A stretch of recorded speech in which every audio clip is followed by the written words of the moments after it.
जाने पहचाने guest group captain UK Devnath ji defence और स्ट्रैटेजिक एक्सपर्ट हैं। देवनाथ जी, आपका बहुत वेलकम करना चाहेंगे सलाम टीवी की इस खास पेशकश में। साथ ही साथ हमारे साथ मौजूद हैं मेजर डॉक्टर मोहम्मद अली शाह साहब, जो कि इंटरनेशनल अफेयर्स के एक्सपर्ट हैं।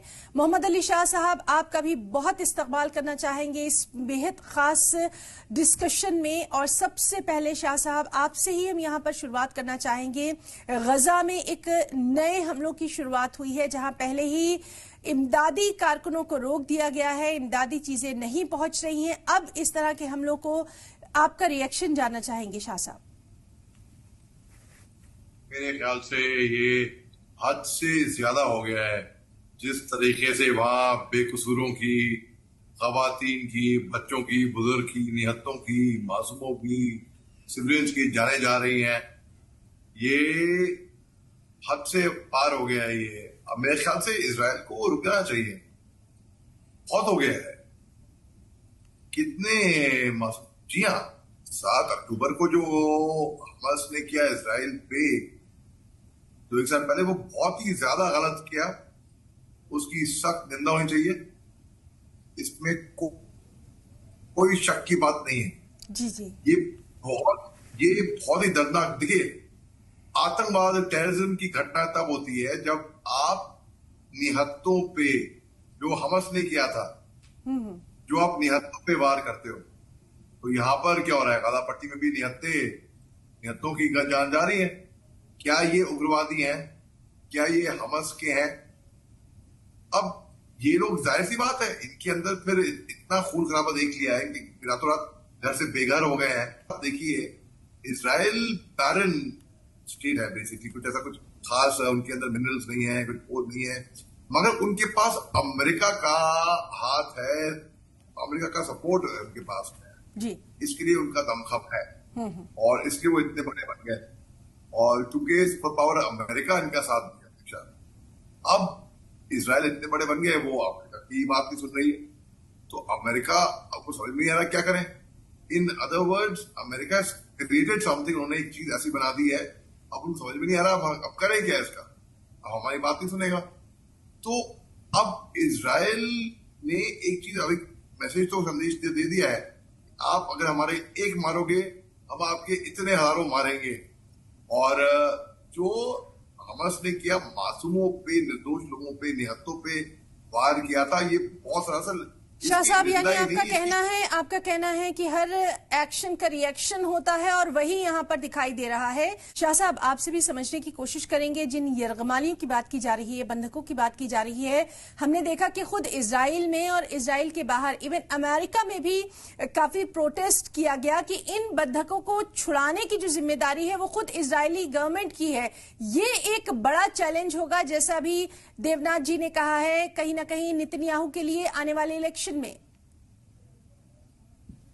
जी बिल्कुल। देखिए, बंधक छुड़ा नहीं पाया है अब तक इजराइल। कोशिशें पूरी जा रही थी लेकिन ना, उनको बंधक छुड़ाने थे और बंधक हमास ने नहीं छुड़ा, बल्कि लोगों का कत्लेआम होता गया, वहां पे लोग मरते गए। और ये बहुत दुखद बात थी। जैसे कि अभी एग्जाम्पल के तौर पर मैं बताऊं, तो जैसे कि अल फुखारी जगह है जो कि east of southern city of Khan Younis में पड़ता है। वहां पर भी बमबारी जारी हुई और वहां पर भी कम से कम एक फलस्तीन तो मैं कंफर्म कर सकता हूँ। और वहां पे देखिए, अल फुखारी जगह में वहां पर बमबारी जारी हुई। गाजा पट्टी में जिस तरीके से सफाइयां हो रही हैं, लोग मार दिए जा रहे हैं, वहां पर बहुत रहने को जगह नहीं मिल रही है। अब आप सोचिए, एक ऐसे वॉर जोन में जहां पर लोग, आपके आसपास लोग मर रहे हैं, आपके पास गुजारा करने का कुछ समय नहीं है, कुछ टाइम नहीं है, कुछ चीज साधन नहीं है, आप कैसे गुजारा करेंगे वहां पे? और पता नहीं, यहां से भी आप वहां पे जाओगे, क्या गारंटी है कि यहाँ पे बम नहीं गिरेगा, वहां बम गिरेगा, या वहां बम गिरेगा, यहाँ नहीं गिरेगा, या यहां से आप वहां जाओगे, वहां महफूज रहोगे, अगला बम कहां पर आएगा कुछ पता नहीं, अगला गोला कहां आएगा कुछ पता ही नहीं। ऐसी जगह पे बहुत ही खतरनाक, बहुत ही खौफनाक, बहुत ही दर्दनाक दृश्य है ये, सोचते हुए भी। इसराइल ने मगर ये बात साफ साबित कर दी है। देखिए, हमारे जमीन पर टेररिस्ट एक्टिविटी हम बर्दाश्त नहीं करेंगे। आपने हमारे जो अच्छा वक्त गुजार रहे थे उनके लिए आप आए, आपने क्या उन्होंने दिखा दिया, एक संदेश दे दिया है। और ये मेरे ख्याल से ये भूल, ये गलती हमास को नहीं करनी चाहिए थी। और हमास के लिए भी एक लेसन है कि अब ये पंगा मत लो। अब मोहम्मद अली शाह साहब, ठीक है, वो तो इजराइल जो है लगातार हमलों से ये साबित कर ही रहा है कि किस तरह से जारहियत वो अपना रहा है, लेकिन अभी जो वहां पर गजा की बात कर रहे हैं, वहां पर जो बच्चे हैं, जो खवातीन हैं, जो बुजुर्ग हैं, जिनको फौरी तौर पर हेल्प की जरूरत है, वेदर इट्स मेडिसिन और खाने पीने की चीजें या फिर दूसरी अशिया, भुखमरी के कगार पर पहुंच चुके हैं वहां पर। क्या दुनिया में कोई ऐसी ऑर्गेनाइजेशन नहीं है, कोई ऐसी तंजीम नहीं है जो कि इन लोगों के लिए आवाज उठा सके? जी हेना जी, आपने बड़ा अच्छा सवाल किया है और दिल रोता है वाकई में देख के। ये बिल बिलाते हुए छोटे छोटे बच्चे, मासूम नन्हे मुन्ने बच्चे, महिलाएं, खवातीन, बुजुर्ग, सिविलियंस, निहत्ते, मजबूर लोग, बीमारियां अलग फैल रही हैं, अनहाइजीनिक कंडीशंस में किस तरीके से अपना गुजारा करते हुए रह रहे हैं। इनको मालूम नहीं कि कब अगले कब जिंदा रहेंगे, और जिंदा रहेंगे तो इनके साथ में जो है कितने लोग जिंदा रहेंगे, कुछ गारंटी है ही नहीं। दुनिया की कोई तंजीम ऐसी है नहीं जो इंसानियत के लिए आवाज उठाए, जो ये हमले बंद कराए, जो उनके लिए खड़े होए।